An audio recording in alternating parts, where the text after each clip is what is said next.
All right, welcome back, grade 11s, and this is our second week of dealing with circuits.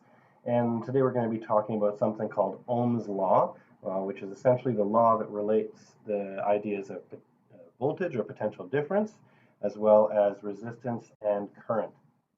So before we start on that, I just want to make sure that we have a good understanding of what we should have learned from current or about current in last week's online lab. So last week, for the lab, I asked you to make two different circuits. One of these was the series circuit that looked like this with three different resistors listed there, and the other one was this parallel circuit, which had five different ammeters, three different bulbs, all in parallel. So for the series circuit, what you should have noticed for this part of the lab, for the series circuit part of the lab, was that the ammeter reading was going to be the same in all three of these. So that one looked like this, and the current was 0.45 amps. As long as you didn't change any of the settings, the current was going to be 0.45 amps over here and down here and over here on the left. So when we had that information there, what we found is that the current was the same everywhere. And in fact, that's a nice rule for a series circuit. Series circuit current is the same through each component. Now, I'm going to use the term component a lot when we're talking about circuits. A component is just any piece of the circuit. It could be the cell, it could be the bulb, it could be the ammeter, it could be the wires. Each of those is an individual component, and in a series circuit, the current will be the same for each of those. So if we kind of use the analogy of thinking about cars, if there's 5 cars driving down this road every minute, there must be 5 cars driving down this road, must be 5 cars driving down this road. That's going to be a constant number of cars, otherwise there'd be a big pile up somewhere. So the number of cars, if we have constant current flowing, we're going to need to have the current being the same in each of those components. Now for parallel circuits, it's a little bit trickier. When you did this lab last week, it probably looked something like this. If you didn't change the components, you had 2.7 amps on this first one here, and then when that came here, you'll notice that the current going this direction was 0.9 amps, and the current going this direction was 1.8, and then 0.9 and 0.9. So if we go back to this right here, if we zoom in, this was 2.7, 0.9,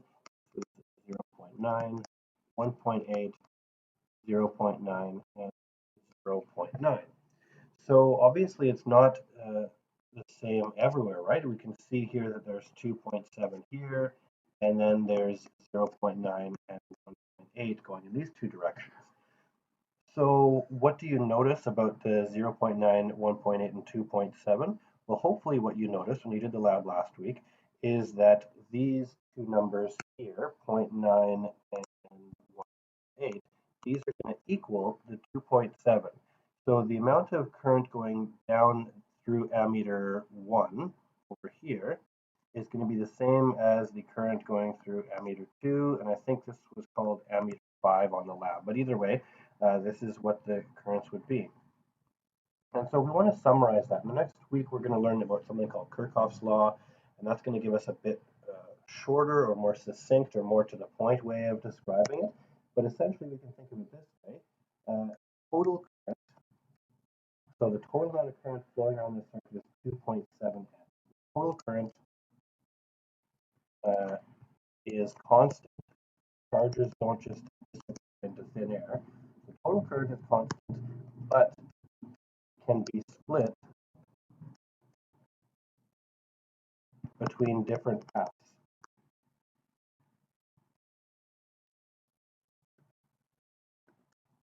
And we can see that in a few different places here. So the 2.7 split up into 0.9 going this way, 1.8 going this way, this 1.8 going this way, split into 0.9 going that way, 0.9 going that way. Again, going back to the analogy of cars, let's say we have a traffic scenario that looks like this. And let's say every minute we had 27 cars traveling down this road. And also every minute we had 9 cars traveling down this road. Well, we would be able to tell how many cars must be traveling in this direction because just like charge, cars don't disappear. If there's 20 cars, 7 cars going down this road, and 9 of them are turning right, that must mean that 18 of them are going straight in this particular scenario. So just like the current, another way of thinking about it to help you. So hopefully we have a good understanding of current by this point. Now we have two other quantities we need to learn about when we're talking about circuits. One of them is voltage. Now you're going to probably hear a number of different descriptions of what voltage is over the years if you take physics. Sometimes it's referred to as being like a force. I don't particularly like that description. It's not a force. I don't want to confuse you. We really want to be specific about what voltage is. It's the amount of energy given or used by each unit of charge. So let's dive into what that really means. Let's say I have a circuit that looks like this. It's a very simple circuit. I've got a light bulb and a cell. The simplest circuit I can think of here. Now let's say that I have 1 coulomb charge that passes through this battery. And by the way, when we're talking about voltage, the units that we use are volts, and the symbol is a capital V. So let's say this is a 1 volt battery. So what that is saying is that as this coulomb of charge goes through the battery, for every coulomb of charge, it's going to gain an amount of energy. And so the amount of energy we use is equal to 1 joule. So a 1 volt battery means that each coulomb of charge is going to get plus 1 joules of energy as it transfers through the cell. So if there's 100 coulombs going through there every second, each of those coulombs is going to get 1 joule of energy as it moves through the cell. And so another way that we can write 1 volt, the 1 volt is equal to 1 joule of energy for every 1 coulomb of charge. So volt is the shorthand way of saying that, but essentially it's 1 joule for every coulomb. So it's the amount of energy given by each charge. So when it goes through a battery, each coulomb of charge is going to gain some potential, and as it goes through something else like a light bulb, that's when it's going to be used by. So it's energy given, this would be through a cell, and then used by, this would be some other component, like a resistor, motor, etc. So it's used by these different objects, and it's given energy as it goes through a cell or through a battery. Okay, so that's the best definition of voltage that I can give you. Now, resistance is essentially a measure of how difficult it is for current to flow in a circuit. So what that means is, if a circuit has very high resistance, there's going to be very little current being allowed to flow. So the more resistance you have, the less current is going to be able to flow, and vice versa. If you have very low resistance in the circuit, it means you're going to have a very, very high current. Now, the unit of resistance that we use is called the ohm. So the units of resistance are ohms, and the symbol for it is the Greek letter omega. And essentially, it kind of looks like a horseshoe, but with shoes. A horseshoe with feet, I guess you could call it. So that's the symbol for resistance, is the ohm, or the symbol is R, I should say. And the symbol for the unit is the ohm, which has this Greek letter omega down here. And these three quantities, these are all listed together, V, I, and R, using the title of today's lesson, which is Ohm's Law. And Ohm's Law as a formula is this: V equals I times R. And as a sentence, its voltage is directly proportional to current. So in a given circuit, if we double the voltage, we're going to double the current. If we triple the voltage, we triple the current, etc. So it's directly proportional. Now this proportion, the proportion is the resistance.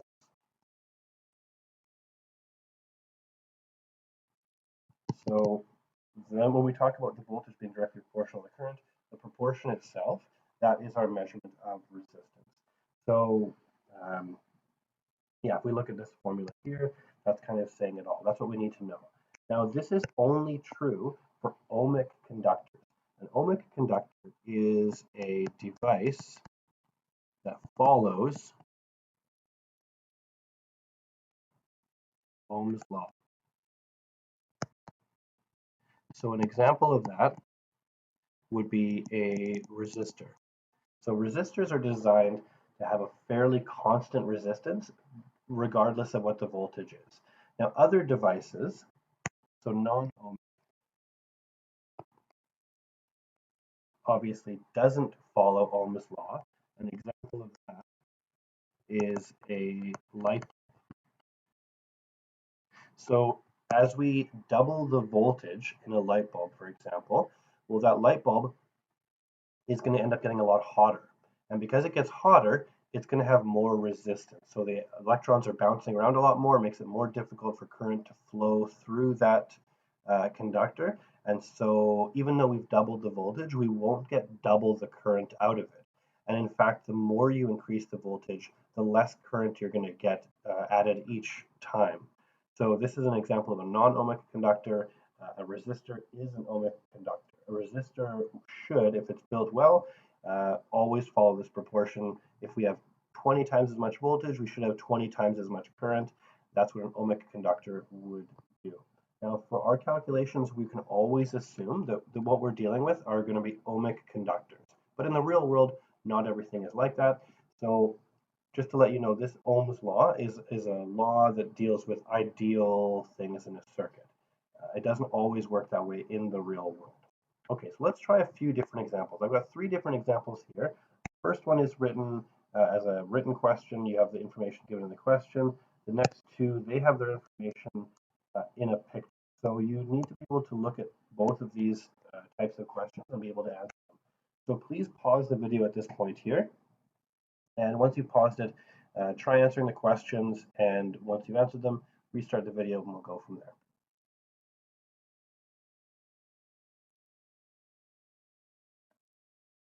Okay, so if you're back and I'm assuming you've finished these questions up, let's take a look at these fairly straightforward examples. What we're trying to find out here in the first question here is the voltage. Well, we are given the current and we're given the resistance. So let's put these into our formula, and this should be fairly straightforward. So V equals I times R. In this case, the I is 0.75 amps, and the resistance is 12 ohms. And if we multiply these 2 together, 0.75 times 12, this is going to give us 9 volts. So essentially, if I have a fan that has 12 ohms of resistance and it needs to have 0.75 amps of current in order for it to rotate this fan, then we would need to supply it with a 9-volt battery. So 9 volts would be the amount of potential difference or volts we would need to run the circuit.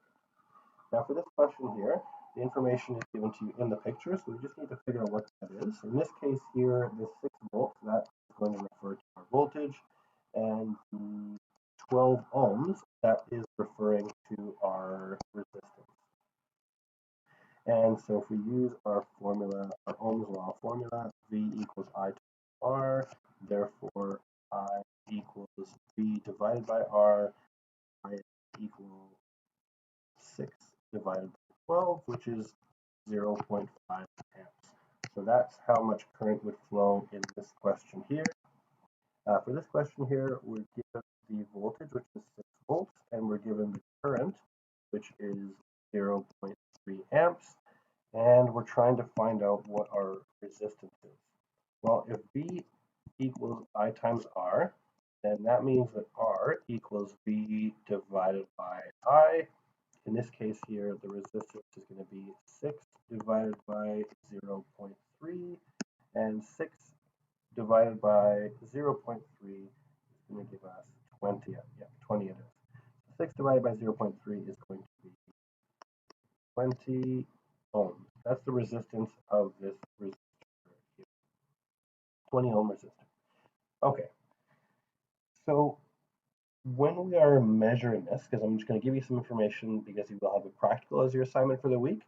So when you are measuring current, the device that we use is an ammeter, and we measure voltage with a voltmeter. And the symbols for these are A going through there and a V through there. But we need to connect these two devices in different ways. So ammeters need to be connected in series, and we can see that here with our, with this one here. So we have, for example, an ammeter going, upwards here. So the wire goes through the ammeter as part of the circuit. So it's kind of a roundabout way of saying it's built in series. You have to measure it by putting it in between two components. So between the cell and the light bulb and the switch, whatever we have here, we have this ammeter built in series. And these, as a result, these need to have approximately zero resistance. And hopefully that makes sense. If we look at this example here, if our ammeters themselves had a huge amount of resistance in themselves, then they would stop or reduce the current. Now, a measuring device should hopefully not interfere with what it's trying to measure. So if the current here is 0.45 amps without the ammeter, you wouldn't want to add an ammeter and have it all of a sudden drop down the amount of current flowing. So they have very, very, very little resistance. That's how they're designed. They don't really interfere with the measurements that they're trying to make. Now, voltmeters, these need to be connected in parallel. And these have approximately infinite resistance. Now, they don't realistically have that, but they should have a very, very high resistance, again, so that they don't interfere with the measurements. So let's take a quick look here. I'm going to bring a voltmeter out here. Now, when we want to measure a voltmeter, we have to measure it in parallel. So what that means is that we're going to measure in a parallel circuit, and we have to look at 2 points before and after a device. So if I want to measure this light bulb, worry about the negative sign here. If I want to measure the potential difference across the light bulb, what I'm measuring is how much more or less energy those devices have. Could be negative here. How much more or less energy those coulombs of charge have before and after they've left the bulb. So I know it's a bit of a weird way of describing it, but let's think of it this way. So an analogy I like to use is if you've ever been to the PNE, you know they have those log rides. So a log ride is something, and I try and draw it here, it looks a little bit like this. I'm trying to draw it in 3D here. So we've got our circuit here, and this is our path that these charges are going to take. So let's say each of these little logs here, this represents 1 coulomb of charge. So 1 going up the ramp here, well, this ramp is going to be like our battery. So this right here, this is going to be like our battery or our cell. It's giving each of these coulombs a little bit more potential energy to do what it needs to do. So in this case here, when these devices lose energy, so this coulomb goes up the cell, comes around, and as it loses its energy again, this would be like a light bulb, for example, where it's losing energy as it goes down there. So it goes through the battery, it gains the potential energy, and comes around the wire. Remember, the wire has very little resistance, so it won't change the amount of potential energy each of these coulombs of charge has. But as the coulomb of energy goes from here down to here, it's going to lose that joule of energy. So if it gains 5 joules of potential energy going into the battery, it's going to lose 5 joules of potential energy coming down the cell there. And so when you want to measure how what a voltmeter is used for, is to measure the difference in potential, you couldn't have a voltmeter in series. So if I put one end of my voltmeter here and one end of my voltmeter over here, what is that going to measure in terms of the difference in energy? Or let's say I built it in series and I just put the voltmeter right here. not going to measure anything useful as the coulomb of charge goes through there. No, it's not going to measure anything useful because the amount of potential difference will be negligible there. So if you want to measure the voltmeter, if you want to measure the potential, I should say, or potential difference, you need to measure it at 2 points, and that's going to be before and after. So if I was measuring, putting in a voltmeter in the circuit, I might put it here and here. And that's going to tell me before the cell and after the cell how much energy that coulomb of charge had. So that's why we have to build them in parallel. And if we go back here, this diagram here, this is telling us that this coulomb of charge has 4.5 joules less energy than it did, has 4.5 joules of energy less after it's gone through the bulb. So it's losing that potential, which is why it's a negative value here. But for each coulomb of charge that goes through the light bulb, it's going to lose 4.5 joules.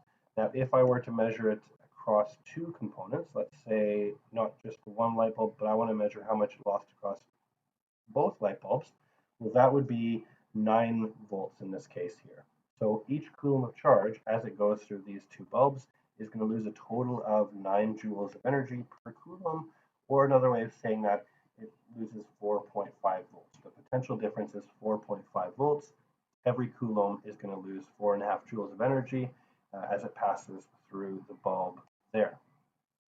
So if you want to measure this out in terms of our schematics, if we wanted to measure the potential difference across the resistor, in this case here, we would need to add the voltmeter here to measure how much energy it had before and how much energy those coulombs of charge had afterwards. And if we wanted to measure the current, then we would just need to put it somewhere in the circuit. Remember, the current's the same everywhere, so I put it here or here or here. It's going to tell us the same current either way. And the reason why voltmeters, not the most important point, but the reason why they need to have an almost infinite resistance is so the current doesn't really get split. We still want all of the current to go through here. We don't want this voltmeter to affect our circuit in any way. So if it had low resistance, then we know that the current would choose to go in both paths. But because the resistance of the voltmeter is almost infinite, all the current's going to go through the resistor, the same as if it wasn't even attached. So in terms of the current won't change at all when we add the voltmeter in there. So the main takeaway is that ammeters are in series and voltmeters are in parallel. So you got a few practice questions. Number 4 is the slightly more challenging one perhaps, but they're all fairly straightforward. And the rest of the work for the week is just going to be the PhET online lab. So if you have any questions about that, feel free to drop by the Fit block on Thursdays now at 1 o'clock. Otherwise, have a good week.